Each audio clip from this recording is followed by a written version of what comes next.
My name is Master Sergeant Faith Donovan. I'm assigned to the Air Force Services Center as the Air Force Recreation and Community Programs Manager. We promote innovation, creation. This is why we do what we do Air Force-wise compared to any other branch. Out of 17 airmen, I can tell you that 11 of them went back to their room every single night, and the one thing they wanted to do was get online and connect. We have a community of over 31,000 airmen, guardians, dependents, civilians, and trying to find the best product that we can put out there for the community. Whether that be live events like we're at here today, whether it's about our Discord, our website, trying to get the word about the positive impacts that Air Force Gaming has across the DAF. I think just as a whole, like creating the Discord, just in general for Coast Guard Gaming, bringing all of these personnel into the server together, they, in a weird way, can kind of hide their identity and talk about who they are. Connection and connecting with people does not have a geographic location. It doesn't have a facility that is defined. It doesn't have four walls. Sometimes it's a power button and a headset that you connect to say, hey Joe, are you ready? Let's go. It developed into something different where you could have ability to cope anywhere you are in the world.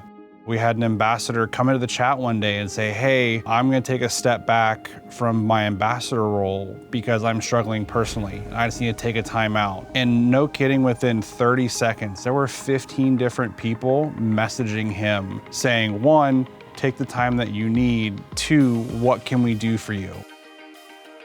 Our airmen are dealing with everything from being separated from their families and their loved ones at a first base to being in austere locations where they have no idea whether or not tomorrow they're going to be sitting in a bunker or if they're going to be able to FaceTime their kids the next day. I think it bridges all sorts of gaps that we've only sort of begun to look at. We try to hold community nights every weekend. Could be something from trivia to getting a bunch of people together for Apex or Fall Guys or whatever, not just make it a full-time competitive type thing.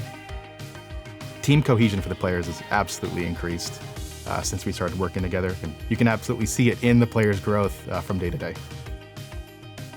Gaming is definitely a very streamlined, quick access point compared to trying to hold a carnival or a triathlon. Every event that we've been to, it's a very big morale boost for those participating. Whenever there's a live event, people always leave with a smile on their face. This is what my career field does. We throw events and we want to raise the morale of the masses. And this is a chance to do it globally. It is more than just video games. Air Force Gaming is a completely new and innovative way of doing things and in a way that we need to reach our airmen and guardians today. So to continue to provide that insight to leadership, show them the capabilities that we have and start new initiatives off of what the folks who came before me created and just build that community out further. The team and I, everybody a part of the program, could use your help as leaders to pass in information out that can help your family, your team, the rest of the Department of the Air Force. For an older generation, it's not something that they grew up with or they're accustomed to. So being able to have a kind of transparent communication to bridge the gap and say, hey, look, this is what we do, this is where we belong, and show them that there's a very large audience for not just a specific game title, but esports in general. Those are the kind of things that we want of our airmen and guardians, is to make that connection, take care of one another. And that's the biggest thing for me that Air Force Gaming provides, is that connection and taking care of one another.